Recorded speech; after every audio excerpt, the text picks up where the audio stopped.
আজ আমরা পড়ব ক্লাস 11-এর জিপিএম ইউনিটের একটি ইম্পর্টেন্ট চ্যাপ্টার, সেটা হলো কঠিনের তাপীয় প্রসারণ। তো তোমরা এই ইউনিটের আন্ডারে তোমরা আরেকটি ইম্পর্টেন্ট তোমরা চ্যাপ্টার পড়েছো, সেটা হচ্ছে ইলাস্টিসিটি। সেই ইলাস্টিসিটি চ্যাপ্টারে তোমরা দেখেছো যে কোনো কঠিন পদার্থের উপর যদি প্রতিমিত বল অ্যাপ্লাই করা হয় তবে ওই বস্তুর কোনো গতীয় ধর্ম কোনো পরিবর্তন না হয়ে বা গতির কোনো সৃষ্টি না হয়ে শুধুমাত্র ওই কঠিন পদার্থের প্রসারণ ঘটে। তোমরা সেটা পড়েছো, যেটা আমরা কি বলি যে বিকৃতি ঘটে, তাই তো? যে কোনো একটা রাবারকে যদি আমরা বাহ্যিক প্রতিমিত বল অ্যাপ্লাই করা হয় তবে সেই রবারের দৈর্ঘ্য প্রসারিত হয়। এবং এক্ষেত্রেও কি আমরা কঠিনের প্রসারণ করব, বাট সেক্ষেত্রে আমরা কোনো বাহ্যিক বল অ্যাপ্লাই করব না। সেক্ষেত্রে আমরা কি করব, যে তাপের প্রয়োগে ওই কঠিন পদার্থের প্রসারণ ঘটাবো। যে তার মানে তোমরা জানতে পারলে যে কোনো কঠিন পদার্থকে যদি তার প্রসারণ ঘটাতে হয় তবে কি আমরা দুটা প্রসেসে ঘটাতে পারি। একটা, কোনো বস্তুর উপর যদি বাহ্যিক প্রতিমিত বল অ্যাপ্লাই করা হয় তবে বস্তুর কোনো গতির পরিবর্তন না হয়ে শুধুমাত্র কি তার দৈর্ঘ্য প্রসারিত হবে। এক্ষেত্রে আমাদের তাপ প্রয়োগের কোনো দরকার নাই। কিন্তু এবার আবার আমরা কোনো কঠিন পদার্থকে কোনো বাহ্যিক বল না দিয়ে শুধুমাত্র হিট প্রয়োগ করে আমরা তার দৈর্ঘ্য প্রসারণ ঘটাতে পারি। এবং বাহ্যিক প্রতিমিত বল অ্যাপ্লাই করে কোনো বস্তুতে কি করে দৈর্ঘ্য প্রসারণ ঘটাতে পারি, বা অ্যাকচুয়ালি তার বিভিন্ন যে রাশিগুলো কি সেগুলো আমাদের সব জানা হয়ে গেছে ইলাস্টিসিটি চ্যাপ্টারের আন্ডারে।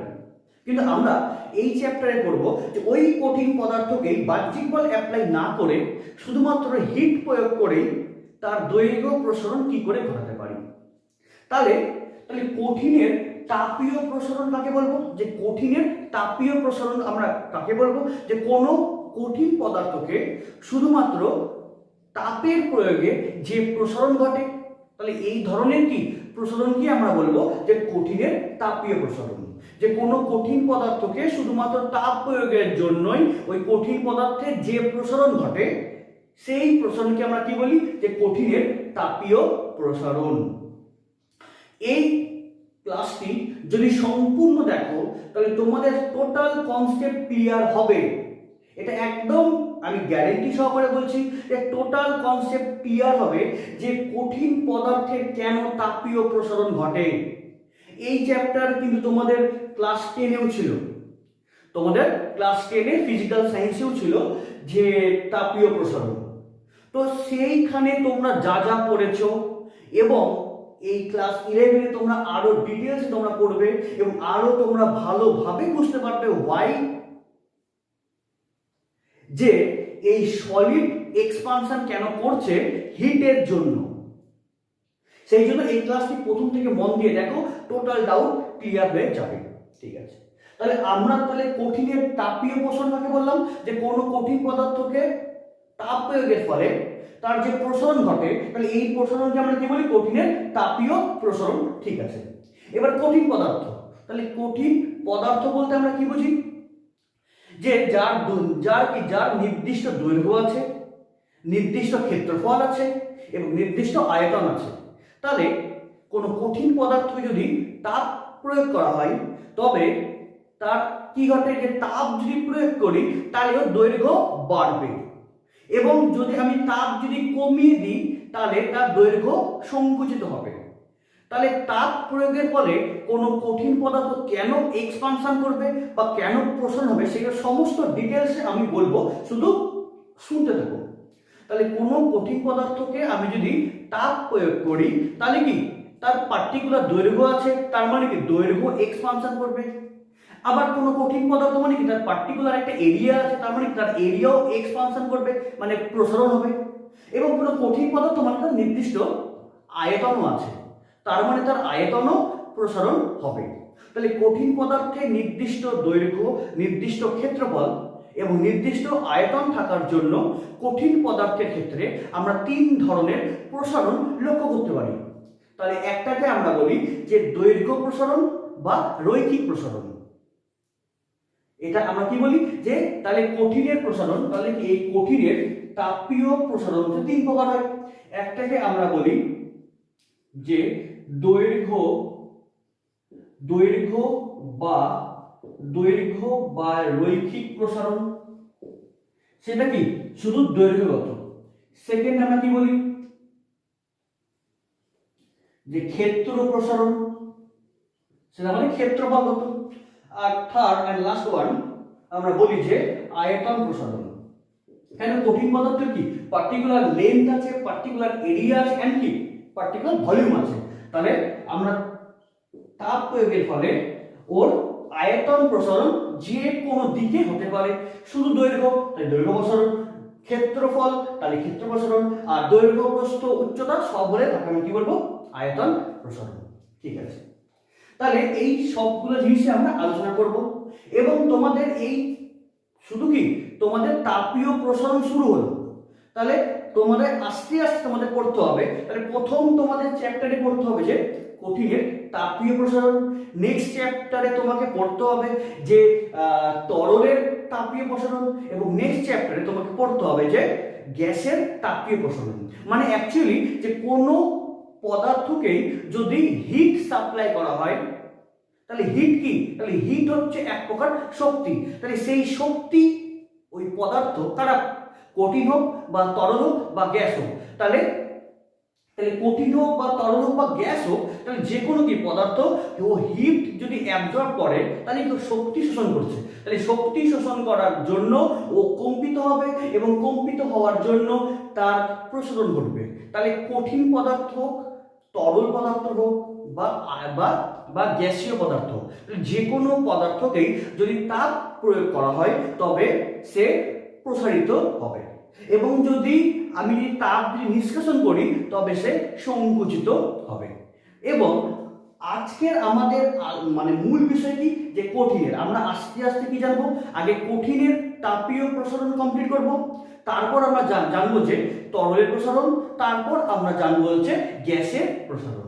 ঠিক আছে, তাহলে যে কোনো কি পদার্থের ক্ষেত্রেই তাপ প্রয়োগের ফলে প্রসারণ ঘটে, কিন্তু তরল এবং গ্যাসীয় পদার্থকে তাপ প্রয়োগের ফলে যে পরিমাণ প্রসারণ ঘটে সেম পরিমাণ হিট যদি আমি প্রয়োগ করি কোথায়, কঠিনের ক্ষেত্রে, তবে সে কঠিনের ক্ষেত্রে প্রসারণ খুব নগণ্য, যেটা আমরা চোখে সহজেই দেখতে পাবো না।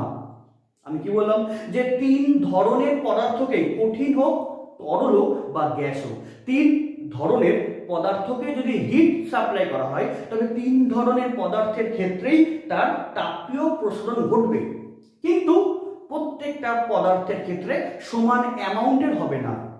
কঠিন পদার্থের মধ্যে ইন্টারমলিকুলার অ্যাট্রাকশন ফোর্স অনেক বেশি থাকার জন্য এদের কি প্রসারণ খুব নগণ্য, যেটা আমরা চোখে দেখতে পাই না, তাকে আমরা মাইক্রোস্কোপিক লেভেলে আমরা তাকে মানে বার করি, তার ভ্যালুটা আমরা বার করি। তার মানে যে তিন ধরনের পদার্থের ক্ষেত্রেই প্রসারণ সম্ভব, কিন্তু সবার ক্ষেত্রে সমান হয় না। কেন? প্রত্যেকের কি হচ্ছে মেকানিজমটা হচ্ছে আলাদা, স্ট্রাকচার হচ্ছে আলাদা। তাই তরল, কঠিন এবং গ্যাসের মধ্যে সব থেকে প্রসারণ হয় কার? গ্যাসের। কেন? গ্যাসের কি ইন্টারমলিকুলার অ্যাট্রাকশন ফোর্স খুবই কম, তাহলে কি অল্প হিট দিলে কি ও সহজে এক্সপান্ড করে যাবে, সেই জন্য গ্যাসের প্রসারণ সব থেকে বেশি। তারপর হচ্ছে আমাদের তরল, তারপর হচ্ছে কঠিন। মানে অ্যাকচুয়ালি যে কঠিনের প্রসারণ খুবই নগণ্য হয়। এবং কঠিন বলতে কি, যেমন আমাদের কঠিন মানে কি তামা, সোনা, রূপা, পিতল, অ্যালুমিনিয়াম, দস্তা, টিন ইত্যাদি আছে। তাহলে এবং ওই প্রত্যেকটা কঠিন পদার্থ হলেও আবার প্রত্যেকটা কঠিন পদার্থের ক্ষেত্রেও আবার কিন্তু তাদের প্রসারণ সমান হয় না। কেন? কারণ কঠিনের প্রসারণ আবার তার উপাদানের উপর নির্ভর করে। কেন? প্রত্যেকটাকে ম্যাটেরিয়ালস আলাদা, তাহলে প্রত্যেকের হচ্ছে মেকানিজম আলাদা, প্রত্যেকের স্ট্রাকচার আলাদা, প্রত্যেকের বন্ডিং আলাদা। এই কারণে তাহলে যে কোনো পদার্থকে যদি হিট সাপ্লাই করা হয় তবে তাদের এক্সপানশন হবে, কিন্তু কঠিনের কি প্রসারণ খুবই কম হয়। কাদের সাপেক্ষে, তরল এবং গ্যাসের সাপেক্ষে।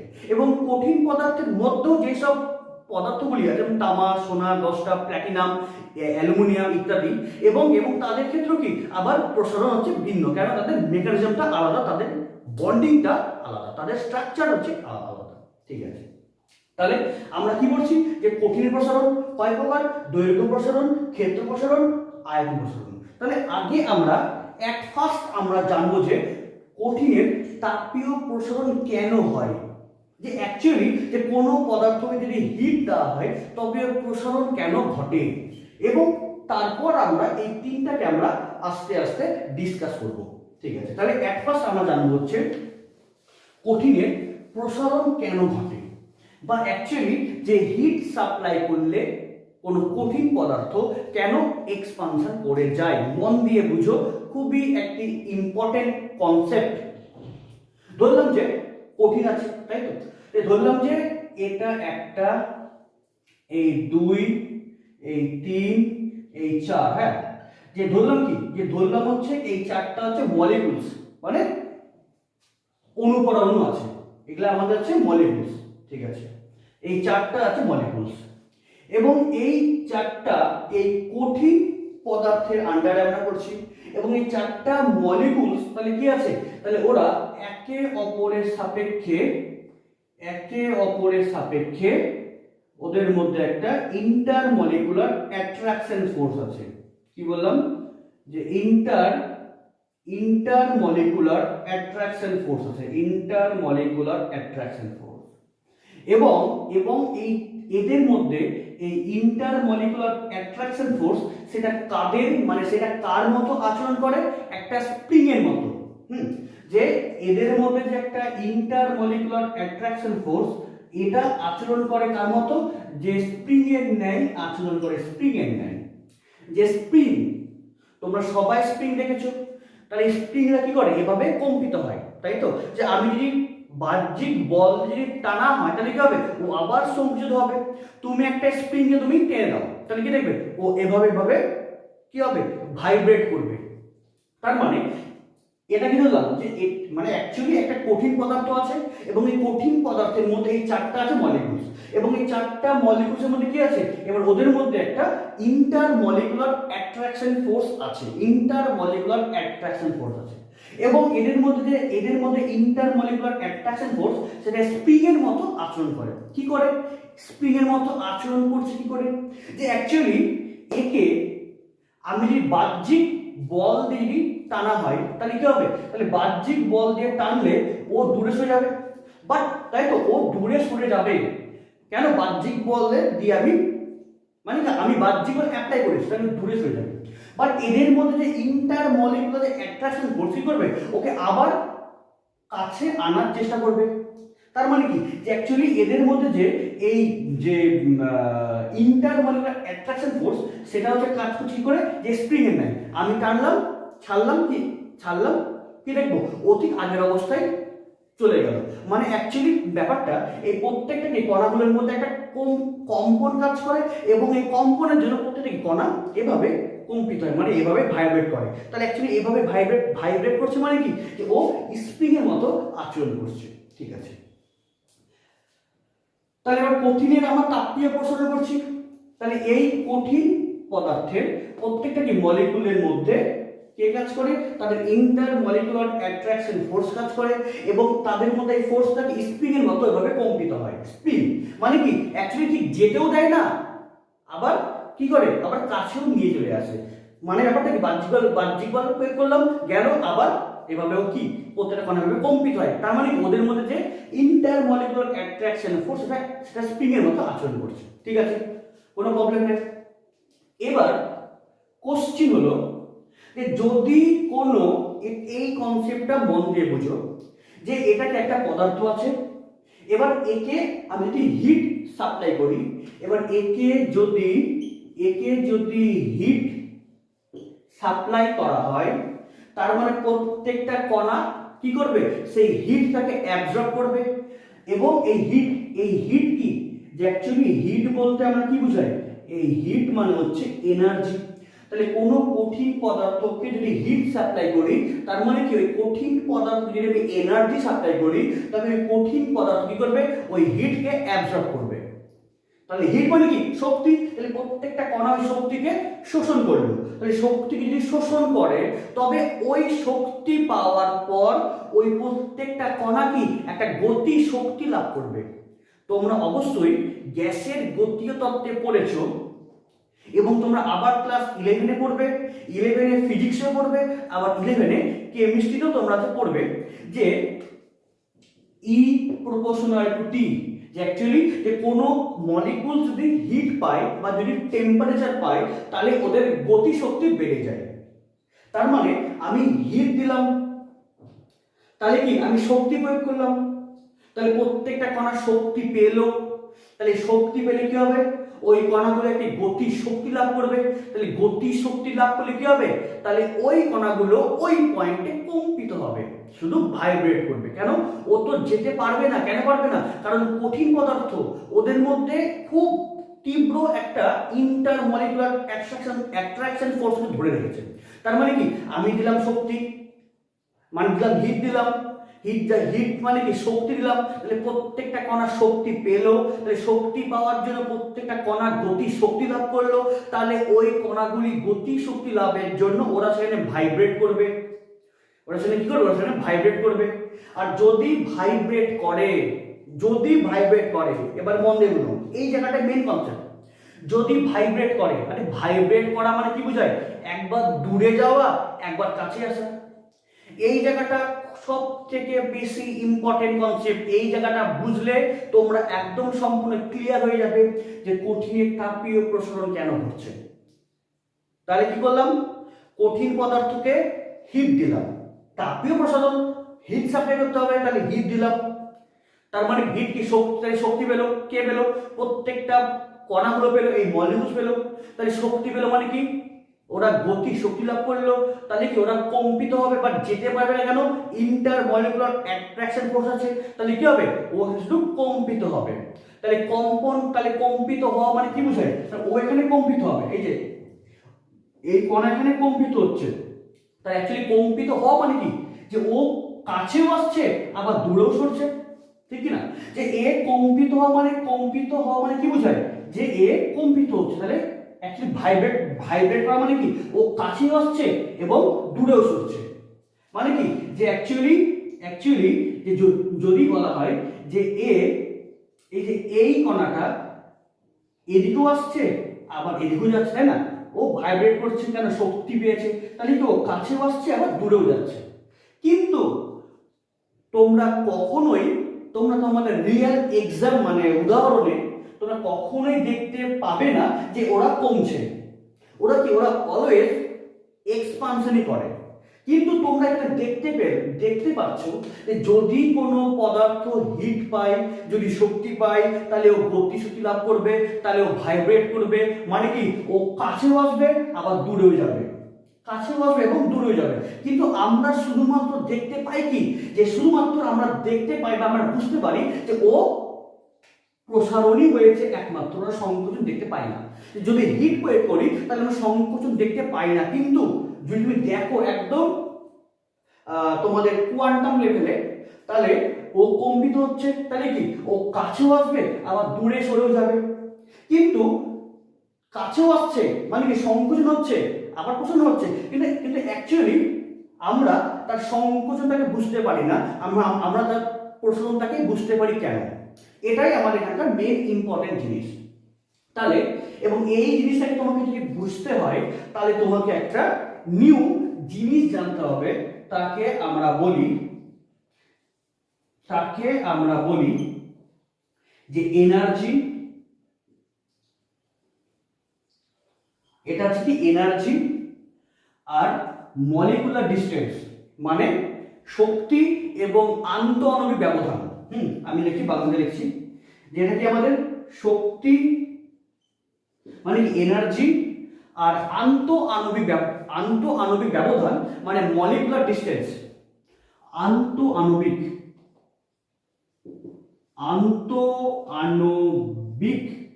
ব্যবধান।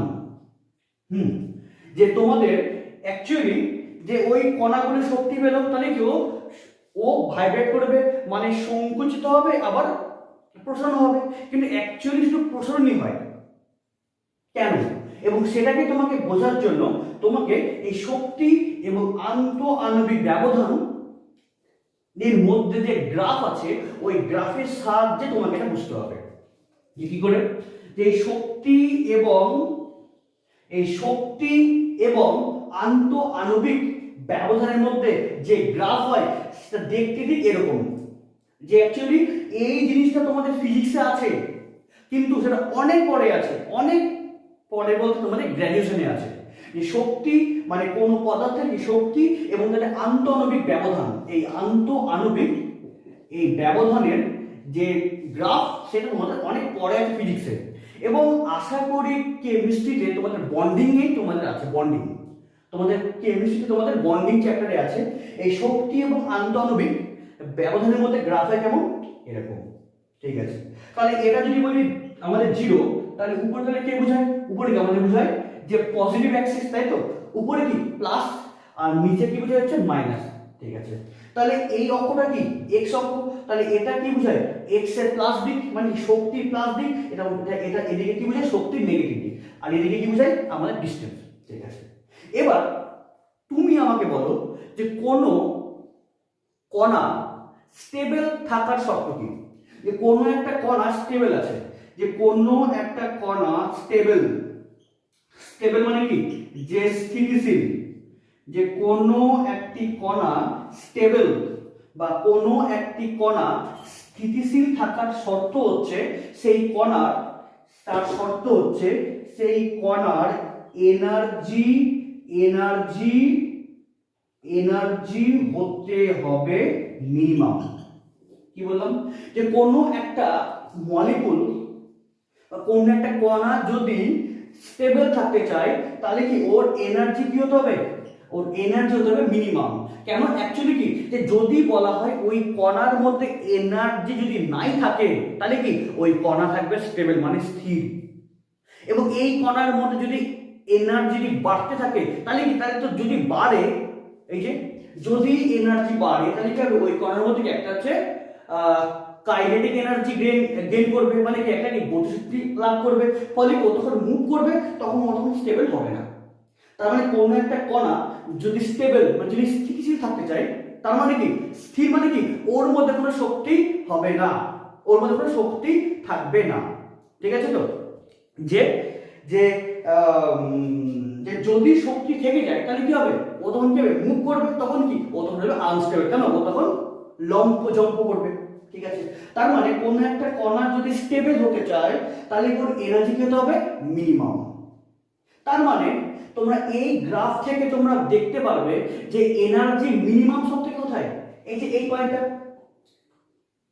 এই পয়েন্টে কি যে এই পয়েন্টের নাম দিলাম যে E0, এবং সেটা অবশ্যই কি মাইনাসে থাকবে, তাই না? নেগেটিভে আছে। এবং এই মাইনাসের তাৎপর্য আছে, অবশ্যই আছে। এই মাইনাসের তাৎপর্য আছে কেন? বন্ডিং থাকা মানে কি ওদের মধ্যে অ্যাট্রাকশন ফোর্স, এবং আকর্ষণ মানে কি বোঝায়? মাইনাস। এটা তোমরা পড়বে এই ফিজিক্সে যখন পড়াবো মহাকর্ষ, মেকানিক্সের আন্ডারে আছে মহাকর্ষ, তখন পড়াবো মাইনাস হওয়ার মানে মাইনাস কেন হয়, ঠিক আছে? যাই হোক, তার মানে এখানে কি তাহলে ওই কণা যদি স্টেবল থাকতে হয় তবে ওর এনার্জি কি হবে? মিনিমাম। তাহলে মিনিমাম এনার্জি কোথায়? ঠিক এই পয়েন্টে।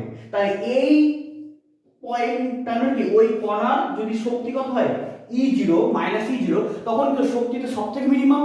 তাহলে এবং এই মিনিমাম শক্তির জন্য এবং এবং এবং এই এবং এই এবং এই মিনিমাম শক্তির জন্য যে ডিসটেন্স এবং এই মিনিমাম শক্তির জন্য তার যে এই ওই যে মলিকুলার ডিসটেন্সটা ধরলাম তার নাম হলো R0, তাহলে এই ডিসটেন্সটা কি ওই কণার স্টেবল থাকার ডিসটেন্স। যদি বলা হয় যে এই কণা আর এই কণা স্টেবল আছে, স্টেবল মানে কি যে ওর মধ্যে কোনো লম্ব ঝম্প হচ্ছে না, তাহলে তাহলে স্টেবল মানে কি? তার মানে কি শক্তিটা একদম শক্তি মিনিমাম। তাহলে শক্তি মিনিমাম হওয়ার জন্য ওদের মধ্যে যে আন্তঃআণবিক ব্যবধান সেই মানটা কত? সেটা আছে আবার R0, ঠিক আছে? তাহলে এই এটা কি আছে মাইনাস, ধরলাম সাপোজ হচ্ছে সাপোজ সাপোজ যে সেটা হচ্ছে -5 -5, তার মানে কি এই কণাগুলোর মধ্যে কোনো লম্ব ঝম্প নয়, তার মানে কি কণাগুলো স্থির আছে মানে স্টেবল আছে, তাহলে শক্তি সব থেকে মিনিমাম আছে। তাহলে এই মিনিমাম শক্তি থাকার জন্য ওদের মধ্যে স্টেবল থাকার জন্য যে ডিসটেন্স সেটা আমাদের r0। ঠিক আছে, এবার এই পদার্থকে আমি কি করলাম, আমি দিলাম হিট, কি দিলাম, হিট দিলাম। তাহলে হিট দেওয়া মানে কি, হিট কি, হিট হচ্ছে একটা পজিটিভ এনার্জি, তাই তো, হিট মানে কি একটা পজিটিভ এনার্জি। তাহলে এর মধ্যে আমরা যদি হিট সাপ্লাই করি তাহলে ওর এনার্জি বাড়বে না কমবে? তাহলে ওর তো এনার্জি ছিল কোথায়, ওর এনার্জি ছিল এই পয়েন্টে, সবথেকে মিনিমাম। এবার আমি কি করলাম, আমি এনার্জি দিলাম, তাহলে এনার্জি দিই, তাহলে হিট দিলাম, হিট আমার একটা পজিটিভ এনার্জি, তার মানে কি আমি এই টোটাল সিস্টেমে আমি এনার্জি এবার ইনক্রিজ করলাম। তাহলে ধরলাম যে সেক্ষেত্রে আমাদের এনার্জি আছে কোথায়, এই পয়েন্টে। হ্যাঁ, যে কেন -5 ছিল, এবার আমি কত, এবার আমি শক্তি দিলাম, এবং শক্তি কেমন দিলাম, পজিটিভ এনার্জি, এবং শক্তি দেওয়ার জন্য টোটাল সিস্টেমের এনার্জি কত হলো, -3। তাহলে -5 বড় -3 বড়, -3 কি বড়, তাহলে কি শক্তি আমি বাড়াইছি। তাহলে এই শক্তি যদি বৃদ্ধি করি তাহলে তাহলে এবার এই শক্তির জন্য দেখো, মন দিয়ে দেখো যে এখানে শক্তি কম। যদি বলি যে শক্তি দিয়েছি কত, -3, তাহলে এই -3 শক্তির জন্য কি ওর শক্তি দুই দিকে বাড়বে, তাই না, এই দিকেও বাড়ছে, আবার এটা কি কম শক্তি, কি এই দিকেও বাড়ছে আবার এদিকেও বাড়ছে, তাই না, যে অ্যাকচুয়ালি কি শক্তি যদি এই দিকে যায় তবু কি শক্তি বাড়ছে, আর এদিকে এলো শক্তি হচ্ছে বাড়ছে। তাহলে এই -3 শক্তির জন্য আমি দুটা পয়েন্ট পাবো, মানে আমি দুটি আন্তঃআণবিক ব্যবধান পাবো। তাহলে একটা কোন পয়েন্ট পাবো, একটা পাবো এই পয়েন্ট পাবো, আর একটা পাবো এই পয়েন্ট, তাই না। তার মানে তোমরা এখান থেকে তোমরা ভালো করে বুঝতে পারবে যে -5 মানে কি একদম এনার্জি কত, minimum, not zero, minimum, minus, হ্যাঁ মিনিমাম। তাহলে এবার যখন শক্তি যখন দিলাম,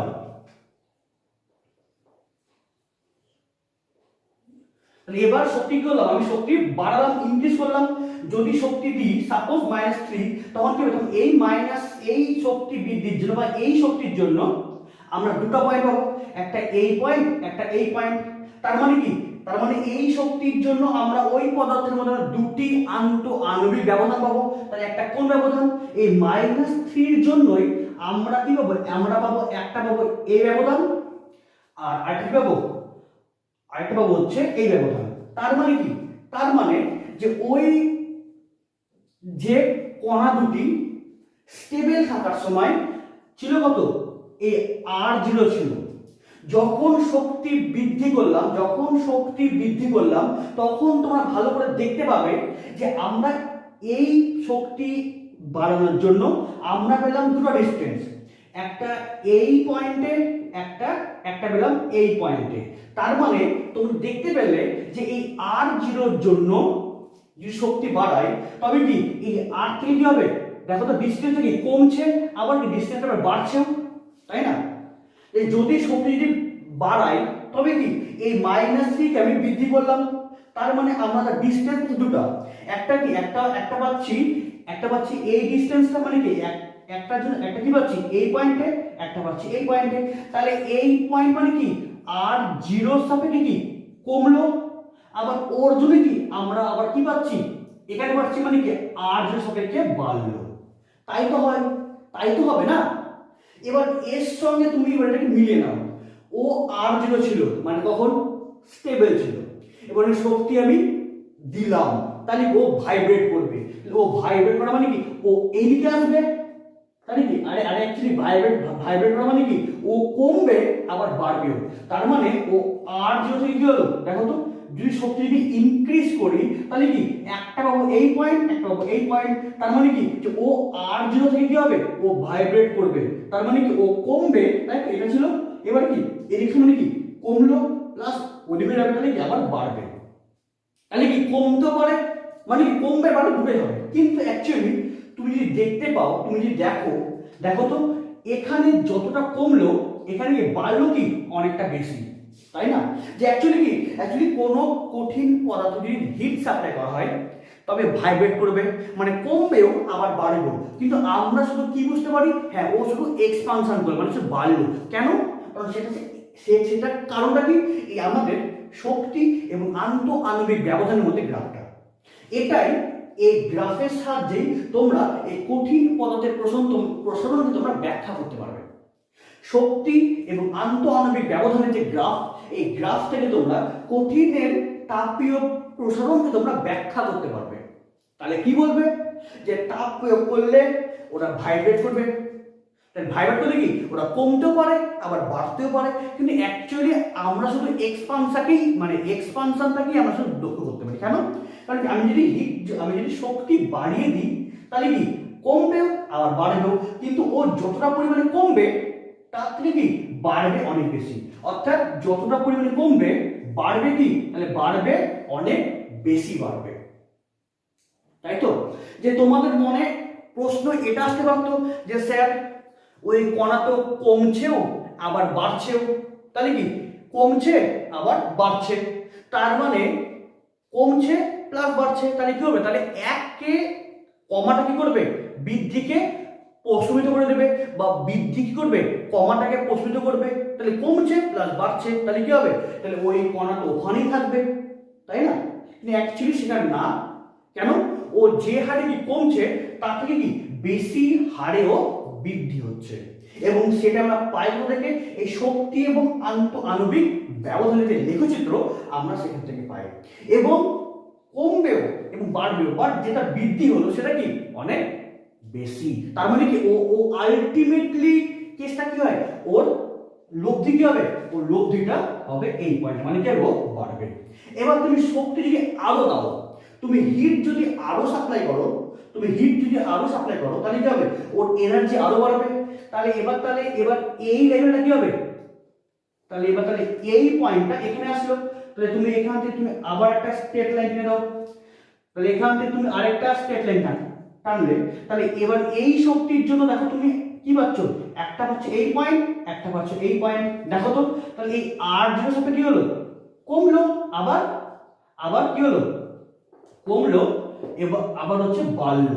দেখো তাহলে যখন দিয়েছিলাম -3 তখন ছিল এখানে, আসলে এখানে সাপোজ -2, মানে আরেকটু বৃদ্ধি করলাম, তাহলে তখন কি হলো, একটা এই পয়েন্ট একটা এই পয়েন্ট, তাহলে কি হলো, তাহলে যত শক্তি ইনক্রিজ করব তত ওদের কি হবে, আলটিমেটলি এক্সপানশনটাই হবে। মানে অ্যাকচুয়ালি কি ওরা কম্পিত হয়, কমে প্লাস বাড়ে, কিন্তু অ্যাকচুয়ালি ওদের মধ্যে কি হবে, লব্ধি, মানে কমছে প্লাস বাড়ছে, বাট দুটো তাহলে লব্ধি কি হবে, লব্ধিটা বৃদ্ধি ঘটবে। তার মানে আমি যখনই বললাম তোমরা এটাকে জিক্স আমি একটা সামারি করছি, যে তাহলে কোনো কঠিন পদার্থের মধ্যে তাদের ইন্টারমলিকুলার অ্যাট্রাকশন ফোর্স স্প্রিং এর মতো আচরণ করে। তাহলে কোনো কঠিন পদার্থ যদি হিট সাপ্লাই করা হয়, তার মানে যদি আমি এনার্জি সাপ্লাই করি, তাহলে প্রত্যেকটা কণা এনার্জি পাবে। তাহলে এনার্জি নিয়ে কি করবে, তাহলে প্রত্যেকটা কণা ওরা কম্পিত হবে, তাহলে ওরা সংকোচন করবে আবার প্রসারণ হবে। তার মানে তোমাদের মনে হতে পারে যে যেহেতু কি সংকোচন হচ্ছে আবার প্রসারণ হচ্ছে, তাহলে কি হবে, আলটিমেটলি কি ওরা সেম পয়েন্টেই থাকবে, তাই তো, কমছেও প্লাস বাড়ছে, তাহলে কি হবে, ওরা সেম পয়েন্টেই থাকবে। কিন্তু অ্যাকচুয়ালি ব্যাপারটা তেমন হয় না।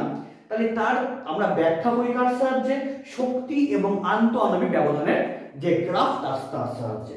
তার মানে যে কোনো কণা যদি স্টেবল থাকে, তাহলে স্টেবল থাকা সত্ত্বেও কি শক্তিটা মিনিমাম, তাহলে সেই সময় যে ডিসটেন্স সেটাকে আমাদের আন্তঃআণবিক ব্যবধান, কখন স্টেবল থাকে। এবার যদি শক্তি বাড়াই, তবে তোমরা দেখতে পাচ্ছ কি আমরা দুটো পয়েন্ট পাচ্ছি, একটা যেটা ছিল ডিসটেন্স তার থেকে কি কম, একটা হচ্ছে বেশি। বাট যেটা বেশি সেটাই কি বেশি, মানে কি যেটা বেশি মানে কি, মানে অ্যাকচুয়ালি একটা কি পাচ্ছি কম, একটা পাচ্ছি একটা দিক দেখছি কাছে আসছে, একটা দূরে, বাট যেটা দূরে সেটাই বেশি। তাহলে দূরেরটা কি বোঝাচ্ছে, ডিসটেন্সটা আর থেকে বেড়ে গেছে, এবং কি লব্ধি কি ওই দিকে হবে। এবং যদি শক্তি যদি আরেকটু বাড়ায়, তাহলে কি হবে, ওর রেজাল্ট্যান্ট যে ব্যবধান সেটাকে আরো বাড়ছে। তার মানে কোনো কঠিন পদার্থকে যদি হিট সাপ্লাই করা হয় তবে তার দৈর্ঘ্য প্রসারণ অলওয়েজ বাড়বে, অলওয়েজ হবে, ঠিক কি না? তাহলে এবার তুমি যদি করো রিভার্স কেস, করো রিভার্স কেস, তাহলে তুমি যদি নামাও আস্তে আস্তে, তাহলে কি দেখবে, তাহলে এর সাপেক্ষে তুমি শক্তিটা কমিয়ে দেবে, তাহলে কি হবে, তাহলে তুমি শক্তি যদি কমিয়ে দাও তাহলে আগে যে গ্যাপটা ছিল এবার কি হবে, গ্যাপটা কমবে, এখানে কি গ্যাপটা আরো কমবে, তাহলে কি হবে, ও আস্তে আস্তে তুমি শক্তি কমিয়ে নাও তাহলে কি আস্তে আস্তে আস্তে আস্তে ব্যবধানটা কমবে, তার মানে ওরা সংকোচন করবে। তাহলে আশা করি তোমরা বুঝতে পেরেছো যে কঠিনের তাপীয় প্রসারণ কেন হয়, এবং এই কনসেপ্ট তোমাদের এই বেঙ্গলি মিডিয়াম তো বইয়ে নাই, তোমাদের এনসিইআরটির বইয়েও কিন্তু এই প্রবলেম দিয়ে বোঝানো নাই। সেই জন্য এই প্রবলেম তোমরা খুব ভালোভাবে তোমরা বুঝে নাও এবং অবশ্যই তোমরা এই গ্রাফটা এঁকে নিও। হ্যাঁ, যে অ্যাকচুয়ালি এটাকে আমরা কি বলি, যে শক্তি এবং আন্তঃআণবিক ব্যবধানের মধ্যে লেখচিত্র, এবং এর সাহায্যে আমরা একদম প্রপারলি ব্যাখ্যা করতে পারি যে কঠিনের তাপীয় প্রসারণ এক্স্যাক্টলি কেন হয়। তাহলে আশা করি তোমরা বুঝে গেছো। এবার নেক্সট আমরা করব যে তাহলে কঠিনের কি তাপীয় প্রসারণ কেন হয় সেটা আমরা দেখে নিয়েছি। এবার নেক্সট আমরা করব যে কঠিনের প্রসারণ কি আমরা তিন প্রকার পাই। একটা হচ্ছে কঠিনের প্রসারণ আমরা পাই কয় প্রকার, তিন প্রকার। একটাকে আমরা বলি যে কঠিনের দৈর্ঘ্য প্রসারণ, একটা বলি কঠিনের ক্ষেত্র প্রসারণ, আর একটাকে আমরা কি বলি যে কঠিনের আয়তন প্রসারণ। ঠিক আছে, তাহলে এট ফার্স্ট আমরা পড়ব হচ্ছে কঠিনের দৈর্ঘ্য প্রসারণ। দৈর্ঘ্য প্রসারণ, এবং তোমরা এটা ক্লাস 10এও পড়েছো। ঠিক আছে, ধরলাম যে T1 ডিগ্রি সেন্টিগ্রেড উষ্ণতায় কোন কঠিন পদার্থের দৈর্ঘ্য ইকুয়ালস টু হচ্ছে L1। হ্যাঁ, T1 ডিগ্রি সেন্টিগ্রেড উষ্ণতায় কোন কঠিন পদার্থের দৈর্ঘ্য L1। এবার T2 ডিগ্রি সেন্টিগ্রেড উষ্ণতায় কোন ওই কঠিন পদার্থের দৈর্ঘ্য হচ্ছে L2। হ্যাঁ, L2। T1 কে আমাদের ইনিশিয়াল টেম্পারেচার আর T2 কে আমাদের ফাইনাল টেম্পারেচার। ঠিক আছে, এবার যদি আমি বলি যে T2 গ্রেটার দেন T1, তাই তো, যে এই যে T2 T1 এর থেকে বড়, তাহলে যদি বড় হয় তাহলে তোমরা ঠিক আগের যে কনসেপ্ট তোমরা জানলে যে যদি টেম্পারেচার ইনক্রিজ করি তবে কি তার দৈর্ঘ্য বাড়বে। তার মানে T2 গ্রেটার দেন যদি T1 হয় তাহলে আমরা অবশ্যই বলতে পারবো যে L2 গ্রেটার দেন L1, তাই তো। যদি T2 যদি বেশি হয় তাহলে কি হবে, L2 অবশ্যই বাড়বে। তোমরা এর আগের কনসেপ্ট তোমরা জানতে। ঠিক আছে, তাহলে অতএব আমরা বলতে পারবো যে উষ্ণতা বৃদ্ধি। তাহলে উষ্ণতা বৃদ্ধি, হ্যাঁ, তাহলে উষ্ণতা বৃদ্ধি কত হয়েছে, T1 ছিল T2 হয়েছে, তাহলে টেম্পারেচার ইনক্রিজ করেছে T2 মাইনাস T1, এবং দৈর্ঘ্য প্রসারণ কত হয়েছে, দৈর্ঘ্য প্রসারণ কত হয়েছে L2 মাইনাস L1, তাই তো। L1 ছিল L2 হয়ে গেছে, L2 কি বড়, তাহলে বাড়লো কতক্ষণ, এক্স্যাক্টলি L2 মাইনাস L1। ঠিক আছে, এবং আমরা এবার এই যে দৈর্ঘ্য প্রসারণ আবার দুটি রাশির উপর নির্ভর করে। কি কি রাশি, যে এই যে L2 মাইনাস L1 এই দৈর্ঘ্য প্রসারণ নির্ভর করে তার প্রাথমিক দৈর্ঘ্যের উপর, এবং যখন এই উষ্ণতা বৃদ্ধি হচ্ছে কনস্ট্যান্ট, উষ্ণতা বৃদ্ধি স্থির, যে অ্যাকচুয়ালি উষ্ণতা বৃদ্ধি যদি স্থির থাকে, যে কোনো কঠিন পদার্থের যদি উষ্ণতা বৃদ্ধি যদি স্থির থাকে তবে তার প্রাথমিক দৈর্ঘ্যের সঙ্গে তার দৈর্ঘ্য বৃদ্ধি কি হবে, প্রপোর্শনাল, এবং এই দৈর্ঘ্য বৃদ্ধি আবার এই প্রপোর্শনালটার সঙ্গে তার উষ্ণতা বৃদ্ধির সঙ্গে। যখন যখন L1 স্থির, মানে প্রাথমিক দৈর্ঘ্য স্থির, তাহলে কি বললাম যে তার দৈর্ঘ্য প্রসারণ তার প্রাথমিক দৈর্ঘ্যের সঙ্গে সমানুপাতিক। যে প্রাথমিক দৈর্ঘ্য যদি বেশি হয় তাহলে কি তাদের দৈর্ঘ্য প্রসারণও বেশি হবে, এবং যদি উষ্ণতা যদি বৃদ্ধি যদি বেশি করি তাহলে কি তাদের দৈর্ঘ্য বৃদ্ধি বেশি হবে। ঠিক আছে, এবার এই জিনিসটা কেন নির্ভর করছে এভাবে, এই জিনিসটা আমি একটা সহজ এক্সাম্পল দিয়ে আমি বুঝাচ্ছি, সহজ উদাহরণ দিয়ে বুঝাচ্ছি। সাপোজ তোমাদের স্কুলে, তোমাদের অফিসে হয়তো তোমাদের কোনো কিছুতে সই করতে হচ্ছে, বা হয়তো তোমাদের রেজিস্ট্রেশন কার্ড তোমাদের দিচ্ছে, তোমাকে সই করতে হচ্ছে। ঠিক আছে, এবং তোমাদের একটা লাইন আছে, তোমাদের একটা স্টুডেন্টের একটা লাইন আছে, হ্যাঁ, সেটাতে ছেলেদের একটা আলাদা লাইন, মেয়েদের একটা আলাদা লাইন। ঠিক আছে, তাহলে সাপোজ তুমি মানে 9 ছেলে বাই 9 মেয়ে, তাই তো? ছেলে হলে কি ছেলে লাইনে আছো, বা মেয়ে হলে মেয়ে লাইনে আছো, মেয়েদের লাইনে তুমি আছো।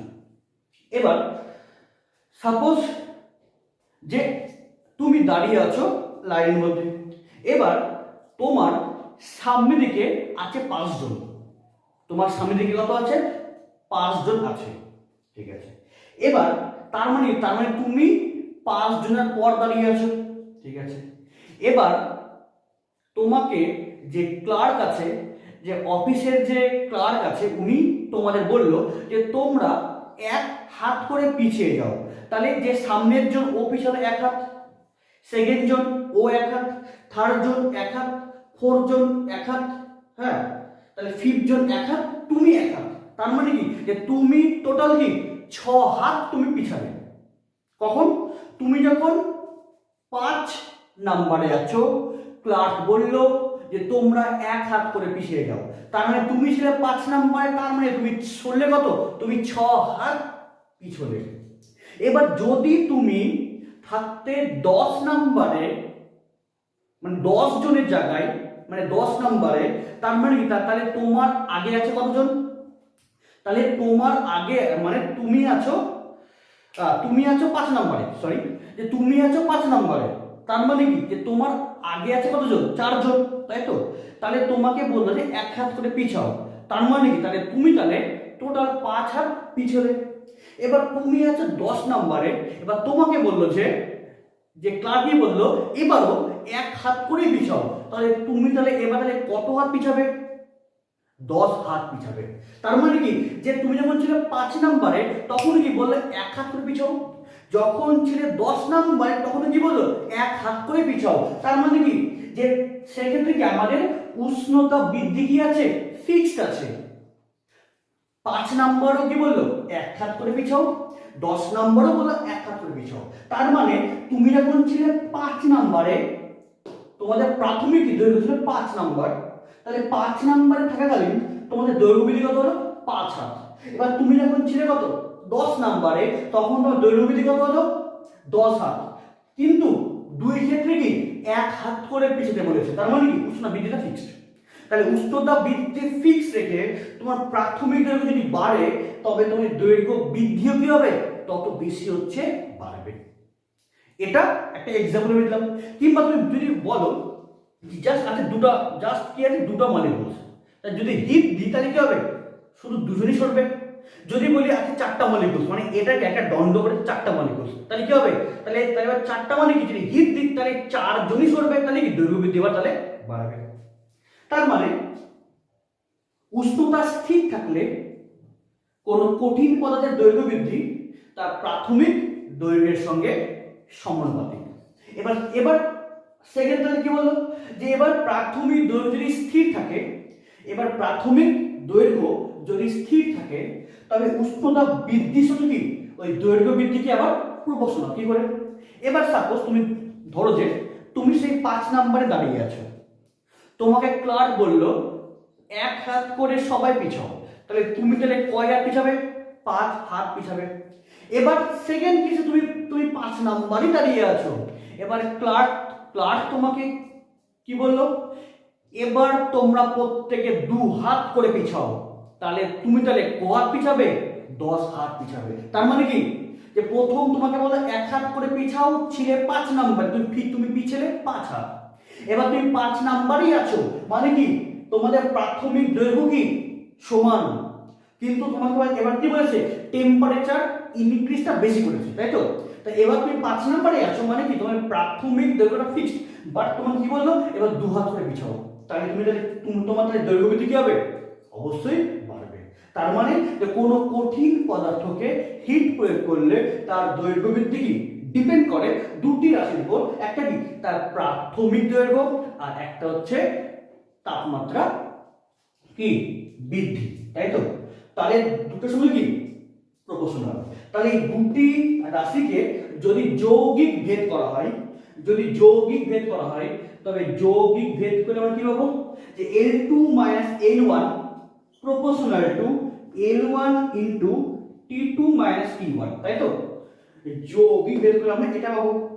যদি বলি L1 টা স্থির, তাহলে যদি বলি L1 টা স্থির মানে এটা স্থির, তাহলে এটা প্রপোর্শনাল টু এটা, তার মানে কি এটা সেকেন্ড নাম্বারটা। যদি বলি এটা স্থির, তাহলে ফার্স্ট নাম্বারটা। ঠিক আছে, পেলাম। এবার এই প্রপোর্শনাল যদি সমান সমান জি, তাহলে কি আসবে?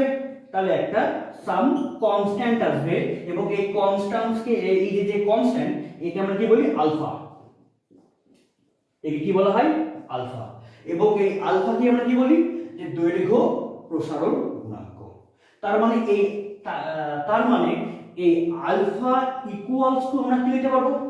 এই আলফা ইকুয়ালস টু আমরা লিখতে পারবো যে L2 - L1 by L1 into T2 - T1।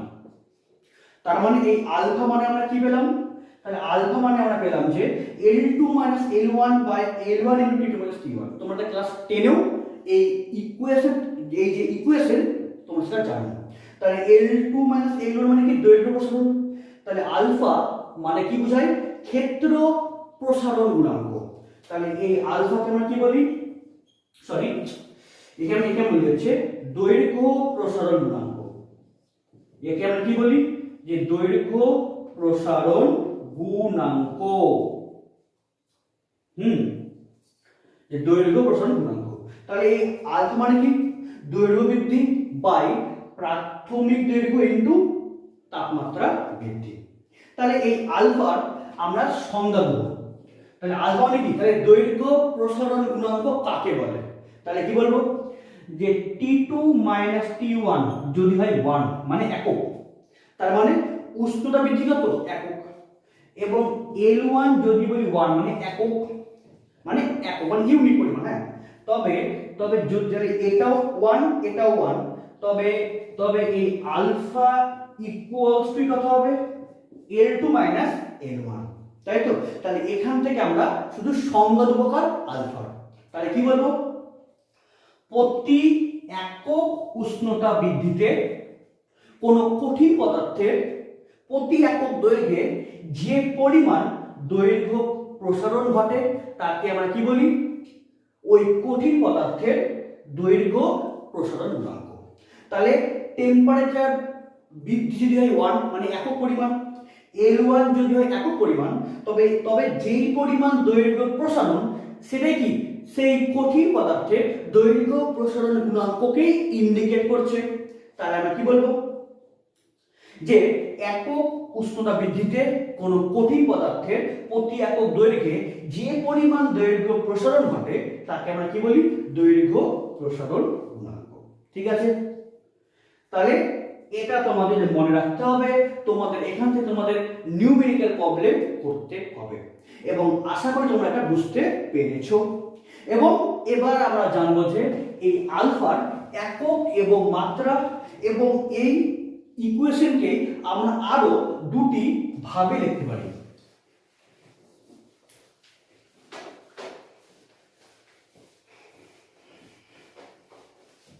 তাহলে আমরা আলফা কি, আলফার সংজ্ঞা জানলাম। তাহলে এবার এই আলফা মানে তোমরা কি জানলে? L2 - L1 বাই কত? বাই হচ্ছে L1 ইনটু T2 - T1। ঠিক আছে, এবার গুণ করে দাও। তাহলে একদম সিম্পল গুণ করো, তাহলে L2 minus L1 equals to হবে alpha L1 into T2 minus T1। তাহলে L2 তাহলে কত হবে, তাহলে L2 ইকুয়ালস তাহলে L2 ইকুয়ালস টু হবে L1 plus alpha L1 into T2 minus T1। হবে কি হবে না? এ গেল ওই সাইডে, তাহলে কি হবে, এ যদি যায় ওই সাইডে তাহলে কি প্লাস হয়ে যাবে L2, তাহলে কমন যাবে কে, L1 গেল কমন, তাহলে কে থাকবে 1 প্লাস আলফা, তাহলে কে থাকবে 1 plus alpha T2 minus T1। Clear? তোমরা এই ফরমেশনটাও তোমরা জেনে রাখতে পারো, তোমাদের এখান থেকে তোমাদের অঙ্ক আসবে। আবার এখান থেকে আমরা লিখতে পারবো যে L2 equals to L1 into 1 plus alpha t। আমরা এটাও লিখতে পারি, কি লিখলাম, যে L2 equals to L1 into 1 plus alpha t, যেখানে t মানে কি বোঝায়, এই T2 minus T1, তাই তো, যে অ্যাকচুয়ালি T2 minus T1 একে বিয়োগ করলে এর একটা তো ভ্যালু হবে কি না, তাই তো। যদি বলি এটা হচ্ছে 50, এটা 40, তাহলে ভ্যালু কত হবে 10। 50 মাইনাস 40 মানে 10, তাহলে 10টাই কি 80, মানে t বলতে কি বোঝায়, তাহলে এই স্মল t মানে আমরা বলতে পারি দৈর্ঘ্য উচ্চতা বৃদ্ধি। ক্লিয়ার? তাহলে আমরা এই দৈর্ঘ্য প্রসারণ সংক্রান্ত আমরা তিনটি ইকুয়েশন জানবো, একটা এটা, একটা এটা, একটা। যে কোনো ইকুয়েশন দিয়েই তোমাদের অঙ্ক বা অ্যাপ্লিকেশন করতে হবে। এবার এই যে আলফা, এই আলফাটা আমরা কি বলি, দৈর্ঘ্য প্রসারণ গুণাঙ্ক। তাহলে এই যে আলফাটা এক্ষেত্রে নেওয়া হয়েছে কেন, আলফাটা এক্ষেত্রে নেওয়া হয়েছে একটা কনস্ট্যান্ট রাশি হিসেবে। তাহলে আলফা হচ্ছে কনস্ট্যান্ট, আলফা কি একটা হচ্ছে কনস্ট্যান্ট, তাহলে আলফা ইকুয়ালস কি কনস্ট্যান্ট মানে ধ্রুবক, তাহলে আলফা কি একটা ধ্রুবক। বাট এই আলফা ডিপেন্ড করে কার উপরে, এই আলফা ডিপেন্ড করে এক নাম্বার হচ্ছে পদার্থের উপাদানের উপর, পদার্থের উপাদান, আর সেকেন্ড নির্ভর করে হচ্ছে উষ্ণতার উপর, উষ্ণতার উপর। এই তাই তো, এই আলফা হচ্ছে কনস্ট্যান্ট এবং এই আলফা ডিপেন্ড করে কার উপরে, এই পদার্থের উপাদান এবং উষ্ণতার উপর ডিপেন্ড করে এই আলফার মানটা। এবং যদি বলা হয় যে লোহার ক্ষেত্রে, যদি বলা হয় লোহার ক্ষেত্রে এই আলফার মান কত হয় 12 into 10 power -6 per degree centigrade. লোহার ক্ষেত্রে এই আলফার মান কত হয় 12 into 10 power -6 per degree centigrade. তার মানে লোহার ক্ষেত্রে যে এই মানটা, তার মানে কি এই মান, এই যে ভ্যালুটা, সেটা কার ক্ষেত্রে, একটা লোহার ক্ষেত্রে, তার মানে কি পদার্থের উপাদান, এবং সেকেন্ড কি এই যে মানটা সেটাও কি ডিপেন্ড করছে কি একটা পার্টিকুলার টেম্পারেচার। সেটা কি, সেটা হচ্ছে একক দৈর্ঘ্যের লোহাকে যদি 1 ডিগ্রি সেন্টিগ্রেড যদি টেম্পারেচার বৃদ্ধি করি, তবে ওই লোহার দৈর্ঘ্য বৃদ্ধি কত হবে, এত পরিমাণ, দৈর্ঘ্য বৃদ্ধি কত হবে এত পরিমাণ। তার মানে আমরা কি বলতে পারবো, তাহলে লোহার alpha equals to 12 into 10 power -6 per degree centigrade বলতে আমরা কি বুঝি, যে 1 সেন্টিমিটার লোহার দণ্ডকে যদি 1 ডিগ্রি সেন্টিগ্রেড উষ্ণতা বৃদ্ধির জন্য 12 into 10 power -6 পরিমাণ তার দৈর্ঘ্য বৃদ্ধি হবে কার, লোহার। তাই তো, যে অ্যাকচুয়ালি যে এই আলফার মান কি ডিপেন্ড করে কার উপরে, যে পদার্থের উপাদান এবং সেকেন্ড কি একটা পার্টিকুলার টেম্পারেচার। তাই তো, তাহলে আমরা বলতে পারি আলফা কনস্ট্যান্ট, বাট ওই কনস্ট্যান্ট হওয়ার একটা শর্ত আছে। কোন শর্ত, একটা কি, যে পদার্থের উপাদান এবং টেম্পারেচার যদি স্থির থাকে, তাহলে কি এই আলফার মানটা স্থির থাকবে। এবং এই আলফার একক কি হবে, আলফার একক, তাহলে আলফা মানে কি L2 minus L1 বাই কত, by L1 into T2 minus T1, তাই তো। তাহলে এই আলফার একক যদি বলি সিজিএস এ, তাহলে কি হবে, এটা হবে সেন্টিমিটার বাই কত সেন্টিমিটার, এটা হবে ডিগ্রি সেন্টিগ্রেড। তাহলে কাটলো, তাহলে আলফার তাহলে একক কি হবে, তাহলে আলফার একক কি হবে ডিগ্রি সেন্টিগ্রেড ইনভার্স বা পার ডিগ্রি সেন্টিগ্রেড। এটা কিসে আমাদের সিজিএস সিস্টেমে। যদি বলি এসআই তে তাহলে কি হবে, এসআই তে metre by metre into kelvin, তাহলে কি বলবো কেলভিন ইনভার্স বা পার কেলভিন একই জিনিস। তাহলে আলফা এর একক কি থিটা ইনভার্স বা পার ডিগ্রি সেন্টিগ্রেড, এটা সিজিএস, এবং এসআই তে কি বলবো পার কেলভিন বা কেলভিন ইনভার্স, এটা হচ্ছে একক সিজিএস এবং এসআই। এবং মাত্রা, যদি বলে মাত্রা তাহলে মাত্রা কি বলবো, তাহলে এর মাত্রা কি এখানে করছি, তাহলে মাত্রা তাহলে কি হবে দৈর্ঘ্য বৃদ্ধির মাত্রা মানে কি দৈর্ঘ্যের মাত্রা বাই প্রাথমিক দৈর্ঘ্য মানে কি প্রাথমিক দৈর্ঘ্য মানে কি মাত্রা এল, আর উষ্ণতা বৃদ্ধি এর মাত্রা কত হয় থিটা, তাহলে এল এল কাটলো তাহলে কি হবে থিটা ইনভার্স।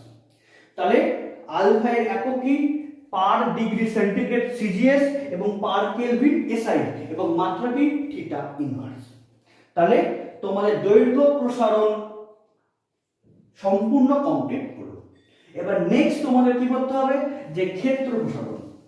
তাহলে তোমরা কি জানলে যে অ্যাকচুয়ালি কঠিনের তাপীয় প্রসারণ কেন হয়, দৈর্ঘ্য প্রসারণ কি। হ্যাঁ, এই দৈর্ঘ্য প্রসারণের ক্ষেত্রে আমরা শুধুমাত্র কি দৈর্ঘ্যকেই কনসিডার করা হয়, শুধু দৈর্ঘ্য নেব। হ্যাঁ, যে অ্যাকচুয়ালি দৈর্ঘ্য এমন নেব যাতে কি তার প্রস্থচ্ছেদটা একদম নগণ্য, মানে অনলি শুধু দৈর্ঘ্যকেই আমরা কনসিডার করা হয়েছে। এবার কঠিন যেহেতু পদার্থ তাহলে ওর পার্টিকুলার একটা ক্ষেত্র আছে, তাহলে এবার আমরা বলবো যে কঠিনের ক্ষেত্র প্রসারণ। এবার নেক্সট হচ্ছে কঠিনের ক্ষেত্র প্রসারণ। সেম একই কনসেপ্টে আমরা করব, যে ধরলাম যে ধরি T1 ডিগ্রি সেন্টিগ্রেড উষ্ণতায়, T1 ডিগ্রি সেন্টিগ্রেড উষ্ণতায় কোন কঠিনের ক্ষেত্রফল হচ্ছে S1। এবার T2 ডিগ্রি সেন্টিগ্রেড উষ্ণতায় কোন কঠিনের ক্ষেত্রফল কত হচ্ছে S2। তাহলে T1 ডিগ্রি সেন্টিগ্রেড উষ্ণতায় কোন কঠিনের ক্ষেত্রফল S1 এবং T2 তে কত হচ্ছে S2। এবং যে ক্ষেত্রে আমি ধরলাম যে এই T2 গ্রেটার দেন কত T1, তার মানে T1 এর সাপেক্ষে T2 কি বড়, তার মানে এই S1 এর সাপেক্ষে S2 কি বড়। তাহলে অতএব তাহলে কি তাহলে সেহেতু তাহলে আমরা কি তাহলে বলবো যে S2 গ্রেটার দেন S1, তাই না। ঠিক আছে, তাহলে এবার তাহলে উষ্ণতা বৃদ্ধি, তাহলে উষ্ণতা বৃদ্ধি কত হয়েছে T2 মাইনাস T1। তাহলে ক্ষেত্র বৃদ্ধি কত, তাহলে ক্ষেত্রফল বৃদ্ধি, তাহলে ক্ষেত্রফল বৃদ্ধি হয়েছে S2 মাইনাস S1, তাই তো। তাহলে উষ্ণতা বৃদ্ধি কত T2 মাইনাস T1 এবং ক্ষেত্রফল বৃদ্ধি কত S2 মাইনাস S1। এবং সেম একই কনসেপ্ট দিয়েই আমরা বলবো যে এই ক্ষেত্রফল বৃদ্ধি কি আবার ডিপেন্ড করে দুটি রাশির উপরে, এক নাম্বার তার প্রাথমিক ক্ষেত্রফল, আর সেকেন্ড তাদের উষ্ণতা বৃদ্ধি, তাই তো। তাহলে আমরা বলতে পারবো যে ওই কঠিন পদার্থের ক্ষেত্রফল বৃদ্ধি ডিপেন্ড করে দুটা রাশির উপর। একটা কি এই ক্ষেত্রফল বৃদ্ধি is directly proportional to তার ইনিশিয়াল এরিয়া S1, এবং সেকেন্ড কেসে তাহলে ক্ষেত্রফল বৃদ্ধি কি করে যে is directly proportional to তার increasing temperature, তাই না T2 minus T1। তাহলে এবার সেম একই কেন হচ্ছে যে অ্যাকচুয়ালি তার প্রাথমিক ক্ষেত্রফলের উপর তার ক্ষেত্রফল বৃদ্ধি কেন হচ্ছে, বা তার তাপমাত্রা বৃদ্ধির জন্য তার ক্ষেত্রফল বৃদ্ধি কেন হচ্ছে, সেম যেটা আমি বললাম একই কনসেপ্ট, হ্যাঁ সেম কনসেপ্ট, যে তোমরা এবার 4-5 জন মিলে গোল করে দাঁড়িয়ে আছো, গোল করে দাঁড়িয়ে আছো, হ্যাঁ 4 জন মিলে তোমরা গোল করে দাঁড়িয়ে আছো হাত ধরে নিয়ে। এবার তোমরা বললে যে এক পা করে পিছিয়ে যাও, তাহলে যদি পিছিয়ে যাও 1 পা করে, তাহলে তোমাদের ওই রাউন্ডের কি এরিয়াটা বাড়বে না কমবে? অবশ্যই বাড়বে, অবশ্যই তোমাদের রাউন্ডের কি এরিয়াটা বাড়বে।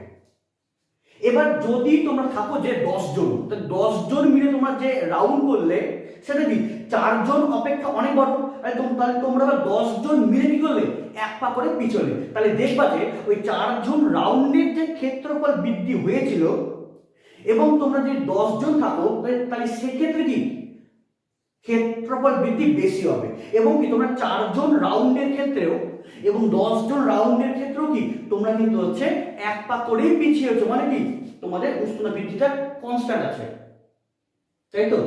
এবং তোমাদের 4 জনের যে ক্ষেত্রফল ছিল ইনিশিয়াল, তার সাপেক্ষে যে 10 জনের কি যে এরিয়াটা হবে ইনিশিয়াল, যেটা প্রাথমিক, সেটা কি অনেক বেশি হবে। এবং তোমরা যদি 1 পা করে পিছিয়ে যাও, তাহলে কি তাহলে 10 জনের যে রাউন্ডটা ছিল ওর কি ক্ষেত্রফলটা অনেক বেশি হবে।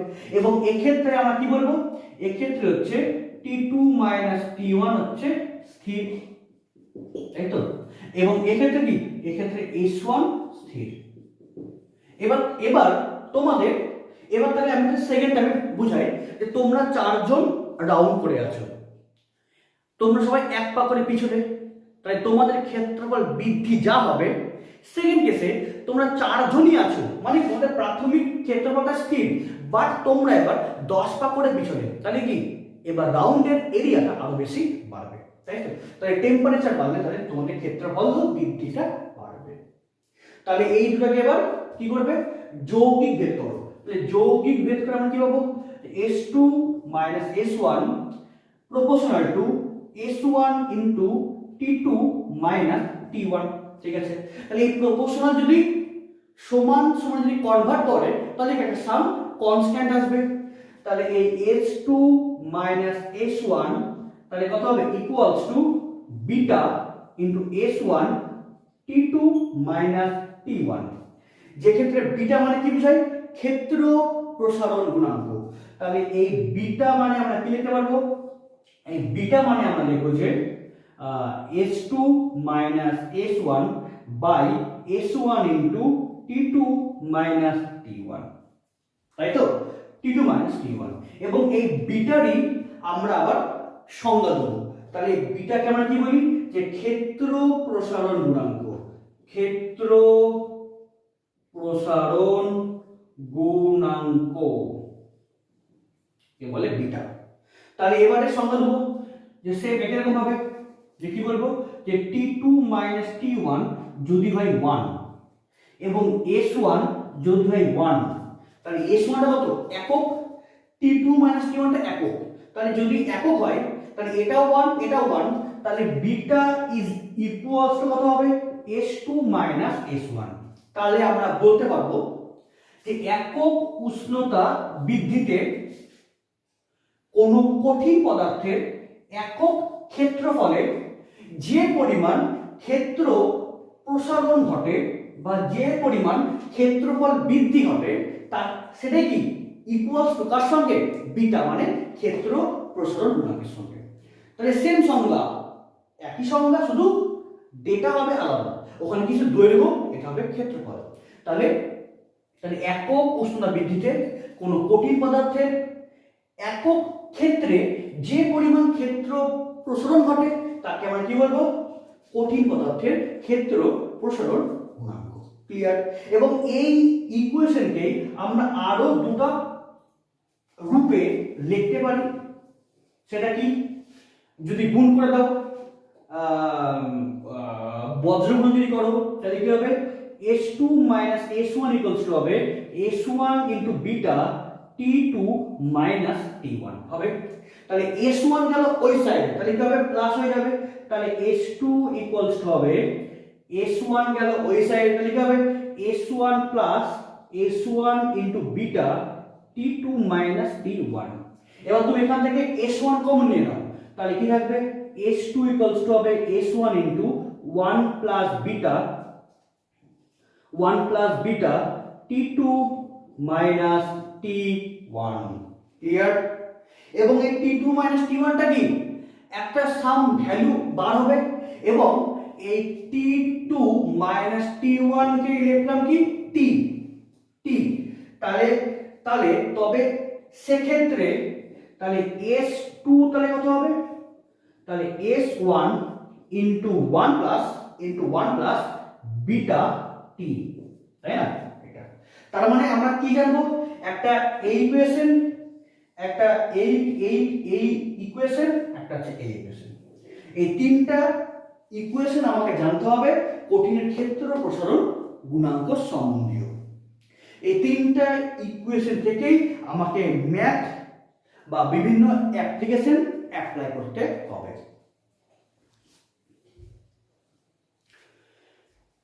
এবার তাহলে এই ক্ষেত্র প্রসারণ গুণাঙ্কের একক কি হবে?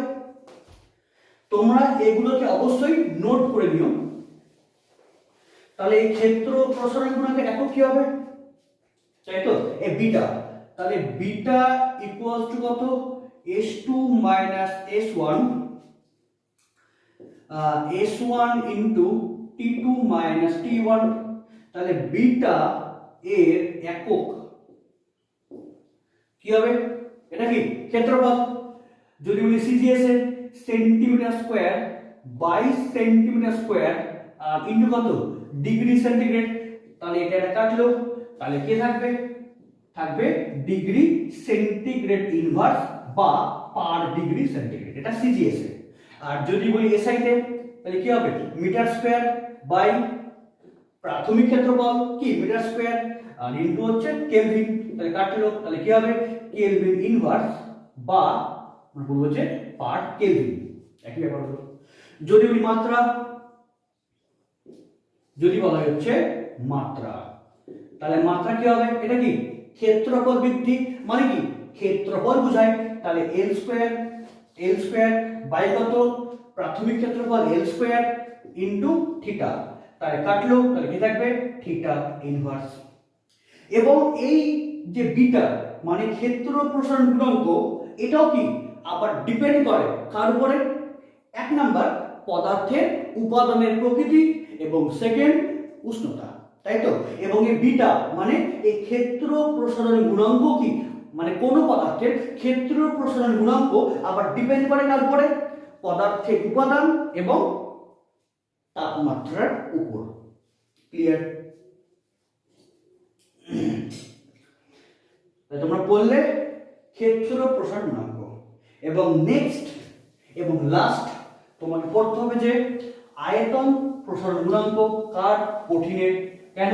কঠিনের কি পার্টিকুলার আয়তন থাকে, সেই জন্য তোমাকে পড়তে হবে নেক্সট হচ্ছে কঠিনের আয়তন প্রসারণ গুণাঙ্ক।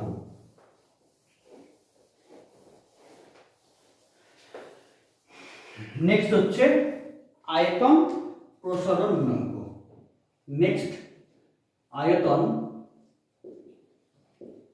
প্রসারণ গুণাঙ্ক। নেক্সট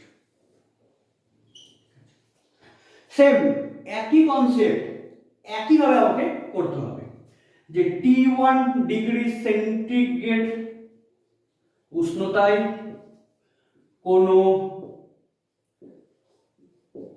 কঠিনের আয়তন হচ্ছে V1। এবার T2 ডিগ্রি সেন্টিগ্রেড উষ্ণতায় ওই কঠিনেরই আয়তন কত? V2। এবং কি ধরা হয়েছে? ধরা হয়েছে যে T2 গ্রেটার দেন T1। তাহলে কি বলবো আমরা? V2 greater than V1। একই কনসেপ্ট, তাই তো। যদি তাপমাত্রা বাড়ে তাহলে কি ওর প্রসারণ ঘটবে। এখানে কি আছে? আয়তন, তার মানে দৈর্ঘ্য বাড়বে, তার প্রস্থ বাড়বে, তার উচ্চতা বাড়বে, তার মানে আলটিমেটলি তার আয়তনটা বাড়বে। তাহলে উষ্ণতা বৃদ্ধি কত?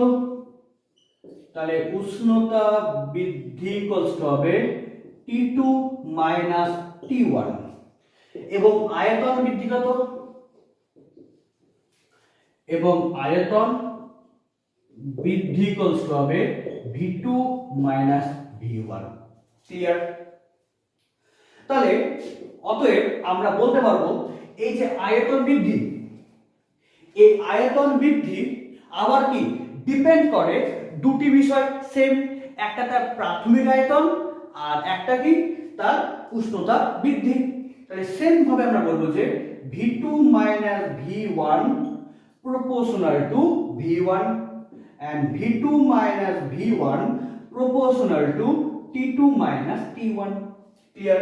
তাহলে ফার্স্ট কেসে কি তাপমাত্রা বৃদ্ধি কনস্ট্যান্ট আর সেকেন্ড কেসে তার প্রাথমিক আয়তনটা কনস্ট্যান্ট, এবং দুটাকে আমি যদি যৌগিক ভেদ করি তাহলে কি পাবো? অতএব যে v2 minus v1 proportional to v1 into t2 minus t1 পাবো। এবার এই প্রপোর্শনালকে যদি ইকুয়ালস টু দিই তাহলে একটা সাম কনস্ট্যান্ট আসবে এবং সেই কনস্ট্যান্টকে আমরা গামা দিয়ে লিখি। তাহলে v2 minus v1 equals to কত? Gamma into v1 into t2 minus t1। তাহলে গামা ইকুয়ালস টু কত হবে? v2 minus v1 into v1 into t2 minus t1। Clear?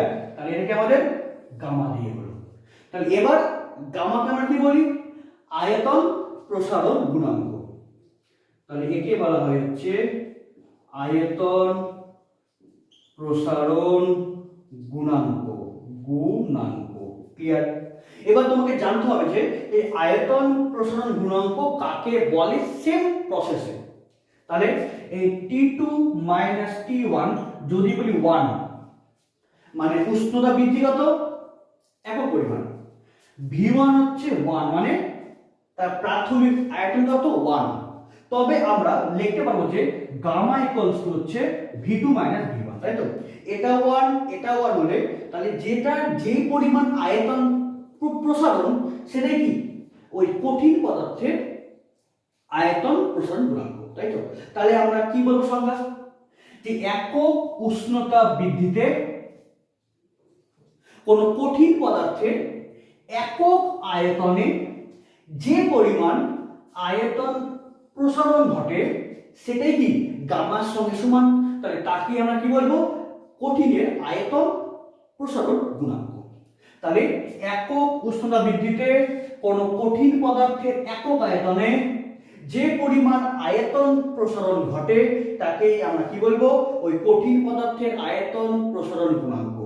এবং এই গামা এটা একটা কনস্ট্যান্ট, বাট এই গামা যে কনস্ট্যান্ট সেটা ডিপেন্ড করে কার উপরে? এক নাম্বার পদার্থের কি উপাদানের প্রকৃতি এবং সেকেন্ড তাপমাত্রার উপর, তাই তো? গামা হচ্ছে একটা কনস্ট্যান্ট, ঠিক আছে, কনস্ট্যান্ট, বাট ওকে বাট ওই গামার মানটা কনস্ট্যান্ট মানে ফিক্সড থাকবে তখনই যখন কি ওই পদার্থের উপাদান এবং নির্দিষ্ট টেম্পারেচার যদি ফিক্স থাকে তাহলে গামা কি হবে? কনস্ট্যান্ট থাকবে। এবং এই যে গামার যে ইকুয়েশন একে আমরা আরো দুটো ফর্মে লিখতে পারি, সেম তোমরা বললে। তাহলে কি লিখবো? v2 minus v1 কি হবে? v2 minus v1 equals to হবে v1 into gamma t2 minus t1। তাহলে v1 কি? v1 যাবে রাইট সাইডে, তাহলে v1 রাইট সাইডে প্লাস হয়ে যদি যায় তাহলে কি হলো? ওখান থেকে v1 টাকে কমন নেবো, তাহলে কে থাকবে? v1 গেল কমন, তাহলে 1 plus gamma into 1 plus gamma into t2 minus t1, তাই তো? t2 minus t1। তাহলে এরও কেন একটা রূপ পেলাম। আবার একেও আমরা এভাবে লিখতে পারি যে v2 equals to v1 into 1 plus gamma t, যেক্ষেত্রে এই স্মল t মানে কি বোঝায়? এই t2 মাইনাস t1 এর যে ডিফারেন্সটাকে আমরা t দিয়ে ডিনোট করতে পারি, ঠিক আছে? এবার নেক্সট হচ্ছে গামার একক কি হবে? বলো গামার একক কি হবে? সেম তোমরা এখান থেকে বলতে পারবে গামার একক। তাহলে গামার একক মানে কি? আয়তন বাই আয়তন ইনটু টেম্পারেচার। তাহলে কি হবে?